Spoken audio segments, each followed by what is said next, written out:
प्रभु सर्वज्ञ कीन्ह अति, आदर कृपा निधान। लखेउ न काहूँ मर्म कछु, लगे करन गुणगान। दूसरे जो देवता हैं वो अपनी अपनी स्तुति करके अपने धाम में गए। अब वेद जो हैं वो बंदी वेश धारण करके जहाँ श्री राम है वहाँ आए। वेद जो है ना ये सर्वोपरि हैं, क्योंकि भगवान की वाणी का ही नाम वेद है, और वाणी और वक्ता ये दोनों अभिन्न हैं। इसलिए जो वेद सो भगवान, तो भगवान की बात सिवाय वेद के माने भगवान के सिवाय दूसरा तो कोई उनकी बात सुना ही नहीं सकता।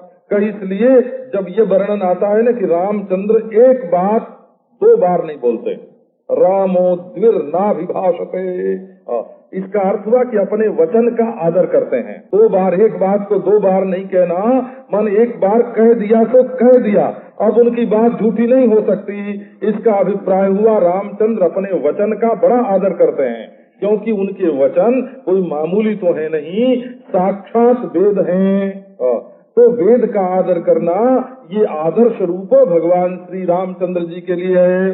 प्रभु तो सर्वज्ञ हैं, उन्होंने कृपा निधान, प्रभु ने बड़ा आदर वेदों का किया। वो तो बंदी के वेश में थे। लखे उनका मर्म कछु, किसी ने इस मर्म को नहीं समझा। लगे करन गुणगान, अब वेद भगवान श्री रामचंद्र जी के गुण का गान करते हैं।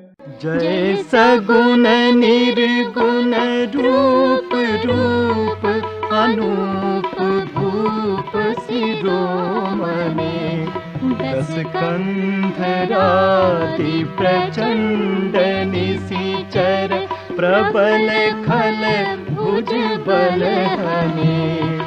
अवतार नर संसार भार, विभंजी दारुण दुख रहे।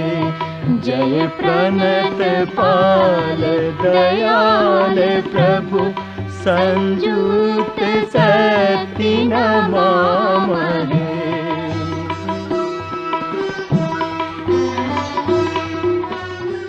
जय सगुण निर्गुण रूप रूपयनूप रूप शिरोमणे। हे सगुण रूप आपकी जय हो, हे निर्गुण रूप आपकी जय हो। ये भगवान के दोनों रूप हैं, सगुण भी रूप है और निर्गुण भी रूप है, और अनूप रूप है आप। आपका रूप अनुपम है और आप रूपों के सिरमौर हैं, शिरोमणि हैं। तो देखो, अध्यारोप की दृष्टि से भगवान सगुण है और अपवाद की दृष्टि से भगवान निर्गुण है, परंतु तत्व में परमार्थ में है न अध्यारोप है और न अपवाद है। ये निर्गुण जो है ये पक्ष है। काहे के लिए? कब भ्रांति से माना हुआ जो ये गुणात्मक प्रपंच है इसका निषेध करने के लिए तो निर्गुण की स्थापना करके सगुण का निषेध किया जाता है, संसार का प्रपंच का निषेध किया जाता है। तो असल में भगवान क्या है? बोले सगुण भी। जैसे देखो, विक्षेप भी अपना एक रूप है और समाधि भी अपना एक रूप है, और अपना स्वरूप असली क्या है? कि वो समाधि और विक्षेप दोनों से परे है। तो समाधि और विक्षेप ये दोनों रूप हैं, और भगवान जो स्वयं हैं वो समाधि और विक्षेप दोनों से परे हैं। का इसी प्रकार गुणों का विक्षिप्त होना और गुणों का शांत हो करके निर्गुण अवस्था हो जाना, ये दोनों तो भगवान के रूप हैं। ये दोनों जैसे एक सिक्के के दो पहलू होते हैं, वो जैसे ये दो पहलू हैं। और परमात्मा का जो असली स्वरूप है उसको एक दृष्टि से कहो तो सगुण से भी विलक्षण है, निर्गुण से भी विलक्षण है, और दूसरी दृष्टि से कहो तो सगुण भी उसी में है और निर्गुण भी उसी में है। वही सगुण भी है, वही निर्गुण भी है। इसलिए दोनों ये रूप हैं। रूप है माने निरूपण करने के साधन है, माने सगुण और निर्गुण के द्वारा उसका निरूपण किया जाता है। तो बोले उसका रूप कैसा का अनूप, उसकी उपमा नहीं दी जा सकती। क्यों? बोले अद्वितीय है, अनूप रूप, रूप धूप शिरोमणि। और महाराज वो धूपों का शिरोमणि है, वही जगत के शासन का आदर्श दिखाने के लिए धूप शिरोमणि के रूप में प्रकट होता है। और इसमें दशकंधर आध्यात्मिक रूप से जो प्रबल मोह रूप हैं, अहंकार रूप हैं, काम रूप हैं, ये जो दशकंधर आदि, कुंभकर्ण, मेघनाद आदि जो प्रचंड निश्चर हैं, प्रबल खल हैं, इनको अपने भुजबल से ये नष्ट करते हैं। इनके दो भुजा हैं, एक प्रज्ञा और एक प्राण। प्रज्ञा रूप भुजा से ये मोह का नाश करते हैं और प्राण रूप भुजा से ये कुंभकर्ण, मेघनाद आदि जो हैं उनका नाश करते हैं। क्योंकि जीवन मुक्ति एक अविद्या की निवृत्ति और एक मनोनाश और वासनाक्षय। तो प्रज्ञा के द्वारा तो अविद्या की निवृत्ति होती है, ये प्रथम भुजा है। और प्राण शक्ति के द्वारा ये जो दूसरे प्रबल खल हैं का इनका निराकरण होता है। तो प्रबल खल भुजदल बल हने, अवतार नर संसार भार, विभंज दारुण दुख दहे।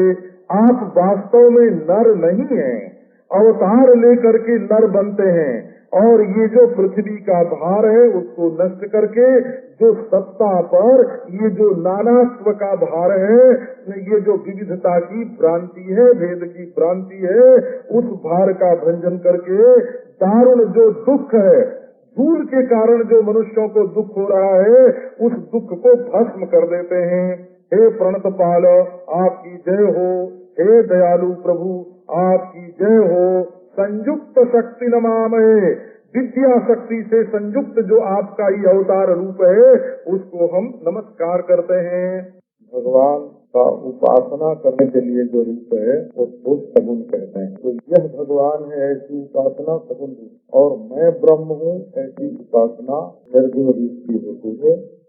इसको प्रतीक उपासना और अहंग्रह उपासना, दो प्रकार की उपासना। सगुण उपासना विश्वास पूर्वक होती है और निर्गुण की शोध की जाती है। शोध है और शोध करके तत् और स्वम दोनों पदों के अर्थ में जो वाक्य है उसका पुरस्कार करके लक्ष्य है उसके अंश में एकता जाने जाती। प्रभु का जो रूप है वो अनुपम है, रूप शिरोमणि है और 10 गंधर्वादि जो प्रचंड निश्चर प्रबल फल है उनको अपने भुज बल से इन्होंने मारा है।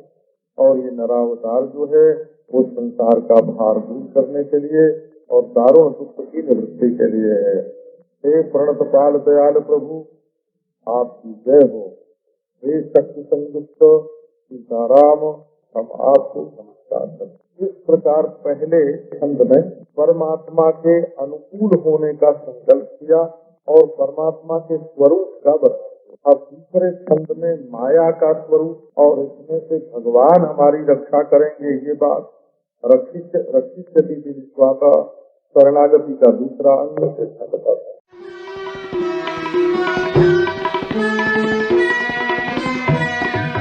तब विषम माया बस सुरासुर नाग नर अग जग हरे, भव पंथ भ्रमक अमित दिवस, निशिकाल कर्म गुणनि भरे।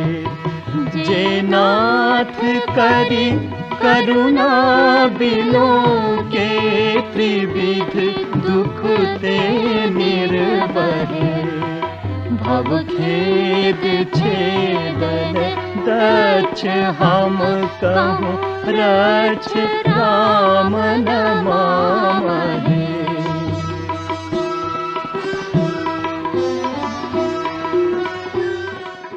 तुम्हारी विषम माया के वश में होकर के ये सूर, असुर, नाग, नर, जड़ और चेतन जितने हैं हे प्रभु, सब इस भव मार्ग में भटक रहे हैं।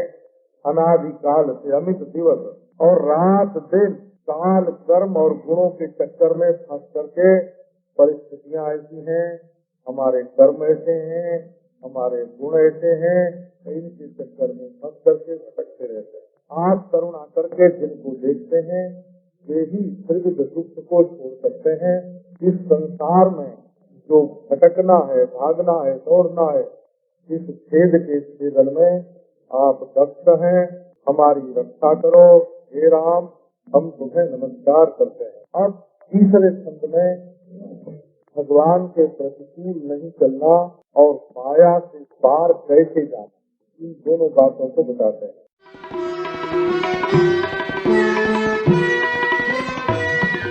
जे ज्ञान मान विमत तब भव हरनि भक्ति न आदरी, ते पाई सुर दुर्लभ पदादपि परत हम देखत हरि, विश्वास करी सब आस परिहरिदास, तब जे होई रहे जपि नाम, तब बिनु श्रम तरहि भव नाथ सो सम राम है।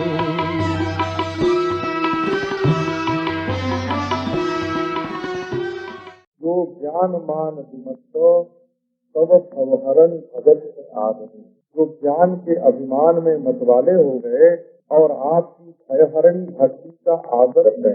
ये बहुत से पंथ ऐसे हैं जो केवल स्वम पदार्थ का विचार करते हैं, तत्पदार्थ का विचार नहीं करते। तत्पदार्थ का विचार किए बिना ब्रह्म कैसा होता है इसका परोक्ष रूप से भी ज्ञान नहीं हो सकता, और जब ब्रह्म का परोक्ष रूप से ही ज्ञान नहीं होगा तब अपरोक्ष आत्मा के साथ इसकी एकता जानी जाएगी।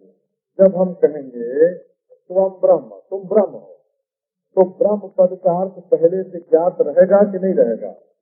अगर ब्रह्म पद का अर्थ पहले से जाना हुआ हो गए तब तो एकता होगी, और ब्रह्म पद का अर्थ पहले से जाना हुआ न होए तो वो तो कल्पित ब्रह्म होगा, अपना बेटा ब्रह्म होगा। इसलिए जो लोग केवल स्वम पदार्थ का निरूपण करते हैं और तत्पदार्थ का ईश्वर का निरूपण नहीं करते हैं, वो यदि ये कहते भी रहे कि अहम ब्रह्म अहम ब्रह्म अहम ब्रह्मास्मि, तो भी उनको ब्रह्म पदार्थ का ज्ञान नहीं होने के कारण एकता का बोध नहीं होगा। इसलिए उनको केवल अभिमान होगा, तत्पदार्थ के शोधन के बिना केवल अभिमान होगा कि मैं ब्रह्म हूँ, ब्रह्म का ज्ञान तो बिल्कुल नहीं होगा। इसलिए जो ज्ञान के अभिमान से मतवाले हो जाते हैं और भव भय को हरण करने वाली तुम्हारी भक्ति का, माने स्वम पदार्थ के तत्पदार्थ के शोधन का, तत्पदार्थ के अनुसंधान का जो आदर नहीं करते हैं, भक्ति का जो आदर नहीं करते हैं, वे दुर्लभ पद प्राप्त करके भी यदि वे कहीं पैगंबर हो जाएं, नारायण और बड़े भारी महापुरुष हो जाएं, तब भी उनको वहाँ से पतित होना पड़ता है। और हम लोग देखते हैं, देखते रहते हैं, और जो लोग तुम्हारा विश्वास करके और दूसरी आशा छोड़ करके तुम्हारा दास हो रहते हैं, दास की यही पहचान है। सब आस परिहरी, दास वो होता है जो दूसरे की आशा नहीं रखता, केवल अपने स्वामी के अनन्य होता है। तो जो तुम्हारा दास हो जाता है और आप तुम्हारे नाम का जप करता है, वो बिना परिश्रम के ही इस भवसागर से पार हो जाता है। तो हे प्रभु, हम तुम्हारा स्मरण करते हैं। अब कहते हैं कि आप ही हमारे रक्षक हैं, आपके चरणारविंद के सिवाय दूसरा कोई रक्षक नहीं है। ये गोत्रत्व वर्ण रूप जो शरणागति का चतुर्थ अंग है, उसका भी निरूपण करते हैं। और मनुष्य को सगुण साकार भगवान का भजन करके संसार से वैराग्य करना चाहिए और अपने में भगवान निष्ठा उत्पन्न करनी चाहिए, ये बात कहते हैं।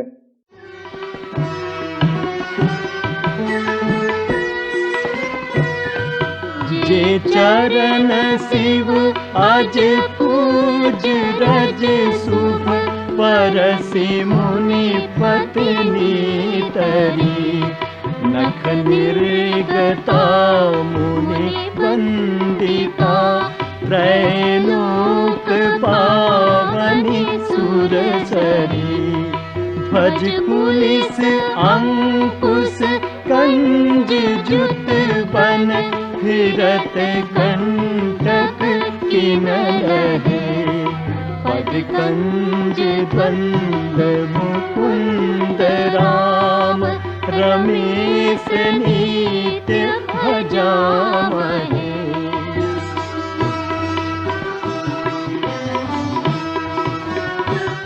शिव माने शंकर जी, अज माने ब्रह्मा, ये जिन चरणों की पूजा करते हैं, जिन चरणों के रज की का शुभ रज का स्पर्श करके मुनि पत्नी अहल्या भी तर गई थी, और जिन चरणों के नख से निकली हुई मुनि बंदिता त्रैलोक्य पावनी श्री सुरसरित गंगा जी है। वैसे वर्णन ये करते हैं कि अगर किसी के नाखून से जल पी जाए तो वो जल अशुद्ध हो जाता है। अब हाथ के नाखून से भी पी जाने पर जल अशुद्ध हो जाता है। सामान्य रूप से नियम यही है। इसीलिए पहले अगर बचपन में हमारे बाप दादा कहते थे गिलास पानी ले आओ, और हम लेके जाते और अंगूठा अगर गिलास में पड़ा हुआ हो तो कहते थे इसको फेंक दो। हाथ बाहर होना चाहिए, गिलास में नहीं पड़ना चाहिए, क्योंकि नाखून लग जाता है। लेकिन बाहर के नाखून की तो बात क्या, भगवान के जो नाखून हैं उनकी तो ये महिमा है कि पांव के नाखून का जो धोवन है उससे त्रैलोक्य पावनी श्री गंगा जी प्रकट हुई हैं।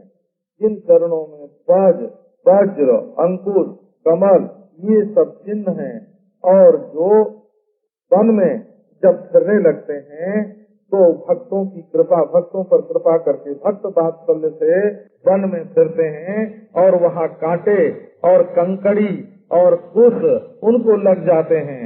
ऐसे जो पदकंज द्वंद्व हैं, माने दोनों चरण कमल हैं, हे मुकुंद, हे रामो, हे रमेशो, हम आपका नित्य भजन करते हैं। ये जितने नाम हैं मुकुंद, गोविंद, नारायण आदि, ये सब जैसे श्री कृष्ण के होते हैं वैसे ही श्री रामचंद्र के भी हैं। अब वर्णन करते हैं कि ये संपूर्ण जो संसार है ये आपका स्वरूप है, और इसी में ये मेरे देह, इंद्रिय आदि हैं, इसलिए ये तो आपको सर्वथा समर्पित ही है। आत्म निक्षेप रूप जो शरणागति का स्वरूप है तो उसका वर्णन करते हैं।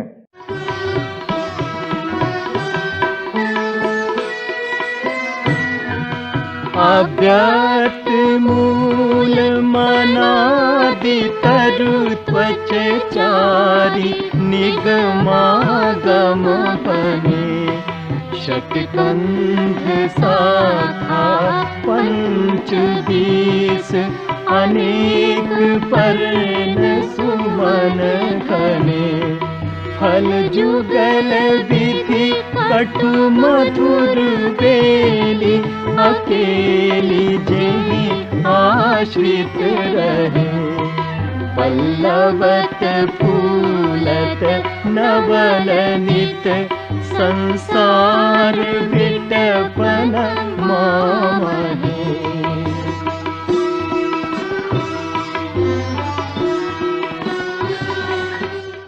व्यक्त प्रकृति जो है ये माने आप इस जगत वृक्ष के रूप में संसार रूप वृक्ष के रूप में आप ही प्रकट हुए हैं। श्रीमद् भागवत में आदि वृक्ष के रूप में भगवान का वर्णन है। तो अव्यक्त प्रकृति जो है वो इसकी जड़ है, पेड़ की जड़ होती है, तो प्रकृति इसकी जड़ है, और प्रकृति वृक्ष की उम्र होती है। तो ये जो वृक्ष है ये उम्र वाला नहीं, अनादि है, और वृक्ष में त्वचा होती है, एक पर एक, इसके 4 त्वचा है, चार त्वचा जो है इसके होती हैं। तो जागृत, स्वप्न, सुषुप्ति और तुरीय ये 4 इसमें त्वचा हैं। ये बात निगम आगम में कही गई है। और 6 प्रकार के जो भाव हैं, अस्ति जायते वर्धते विपरिणमते अपक्षीयते विनश्यति, वो इसके पेड़ के कंधे हैं, और 25 जो तत्व हैं वो इसकी शाखा हैं, और इसके पर्ण पत्ते जो हैं और फूल जो हैं वो घने हैं, और कड़वे और मीठे दोनों प्रकार के सुख और दुख इसके 2 फल हैं। और बेली जो है ये जो लता है, ये शक्ति रूपी जो लता है, महामाया रूपी जो लता है, वो इसी के आश्रित रहती है। और ये वृक्ष हमेशा पल्लवित होता है, फूलता है, फल देता है। ऐसा ये जो संसार रूपी वृक्ष है, ये आपका स्वरूप है। हम इसको नमस्कार करते हैं।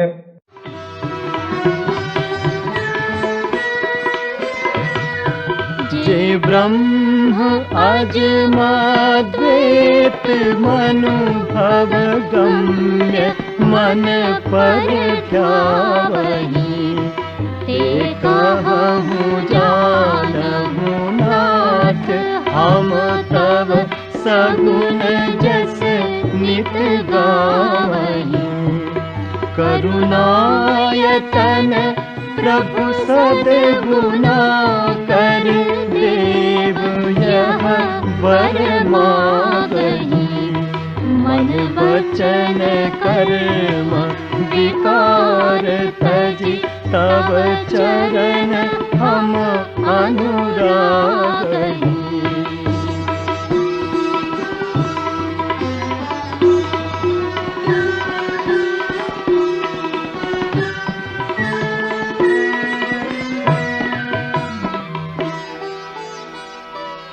सबके देखत बेदन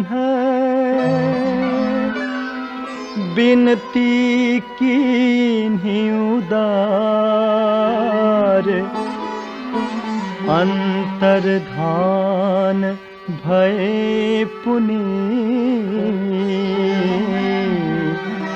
गए ब्रह्म आगार। अब छठवीं जो शरणागति है, जे ब्रह्म अजमद्वैत, जे ब्रह्म अजमद्वैत अनुभव गम्य मन पर ध्यावहि, कार्पण्य प्रकट करते हैं कि जो लोग महाराज ब्रह्म अजन्मा अद्वैत अनुभव गम्य और मन से परे परमात्मा का ध्यान करते हैं, ते कहु जानहु नाथ, वे भले उसका वर्णन करें और भले उसको जाने। इसमें थोड़ा आक्षेप है। क्या आक्षेप है कि परमात्मा का जो स्वरूप है वो बांग मनसा गोचर है। जो लोग उसको देख लेते हैं वे भी उसका वर्णन नहीं कर सकते, जो अनुभव कर लेते हैं वो भी उसका वर्णन नहीं कर सकते, क्योंकि मन और वाणी का वो विषय नहीं है। तो महाराज जो वाणी और मन का विषय होकर के अन्य रूप से कभी आता ही नहीं, अनुभव होने पर भी जिसका वर्णन करना शक्य नहीं है, बिना अनुभव किए ही जो लोग उसका वर्णन करते हैं और अभिमान करते हैं कि हम जानते हैं, बाबा उनका जानना और उनका कहना उन्हें मुबारक हो। हम तव सगुण जस नित गावहीं, हम तुम्हारे सगुण जस का ही हमेशा गान करते हैं। ये वेदांत की प्रक्रिया है इसके संबंध में कि सारे के सारे वेद, पुराण और इतिहास सगुण ब्रह्म का ही निरूपण करते हैं।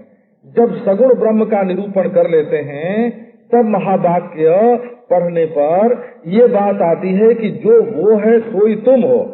तब प्रश्न होता है कि वो जैसा सगुण है वैसा सगुण तो मैं नहीं हूँ। वो जितना लंबा चौड़ा है उतना लंबा चौड़ा मैं नहीं, उतनी जिसकी उम्र है उतनी मेरी उम्र नहीं, और वो जैसे निराकार सर्वव्यापी है वैसे मैं निराकार सर्वव्यापी नहीं, तो मैं वैसा कैसे हो सकता हूँ। तब अपने देह इंद्रिय अंतःकरण आदि का अपवाद करके अपना जो शुद्ध स्वरूप है वो परमात्मा से एक है, ये ज्ञान होता है। इसलिए वाच्यार्थ के रूप में संपूर्ण वेद पुराण शास्त्र बांग मनसा गोचर परमात्मा का ज्ञान होने के लिए पहले वाणी और मन का विषय करके सगुण का वर्णन कर लेते हैं और फिर उसका अपवाद करके तब निर्गुण परमात्मा का वर्णन करते हैं। यदि कहीं एकाएक निर्गुण परमात्मा का वर्णन करने लग जाए, वो निर्विशेष, वो निर्धर्मक, वो अनणु, वो अस्थूल और वो अशब्दम, स्पर्शम, अरसम, अगंधवत ऐसा वर्णन करने लग जाए तो दुनिया में किसी को परमात्मा का ज्ञान नहीं होगा और न तो अनुभव होगा। इसलिए वेदों ने बड़ी कृपा करके पहले सगुण परमात्मा के स्वरूप को हृदय में ठीक ठीक बैठा करके तब निर्गुण का वर्णन किया है। इसलिए हम तव सगुण जस नित गावहीं, इसलिए हम वेद तो ये बात श्रीमद् भागवत में बड़े युक्ति युक्त रीति से इसका प्रतिपादन किया हुआ है कि जितना भी वर्णन है वो सगुण का ही वर्णन है, जितना भी वर्णन है। और लक्ष्यार्थ के निर्णय के द्वारा तब निर्गुण ब्रह्म से आत्मा की एकता का वर्णन किया जाता है। महावाक्य को छोड़ करके निर्गुण ब्रह्म को लखाने वाला और कोई वचन हो ही नहीं सकता। इसलिए जितने भी वचन हैं महावाक्यातिरिक्त वे सब के सब सगुण का निरूपण करते हैं और महावाक्य के द्वारा शुद्ध जो वस्तु है त्वम पदार्थ और तत्पदार्थ लक्ष्य की दृष्टि से दोनों की एकता का निरूपण किया जाता है। यदि वाच्यार्थ का ज्ञान न हो तो लक्ष्यार्थ का ज्ञान न हो, इसलिए तव सगुण जस नित गावहीं, इसलिए हम तुम्हारे सगुण जस का गान करते हैं। हे करुणायतन प्रभु, हे सद्गुणाकर, हे देव, हम ये वर आपसे मांगते हैं कि मन वचन और कर्म में जितने विकार हैं उनको छोड़ करके हम आपके चरण कमलों से अनुराग करें। सबके देखते देखते वेदों ने ये उदार विनती की और सब के सब अंतर्धान हो गए और ब्रह्मलोक में चले गए।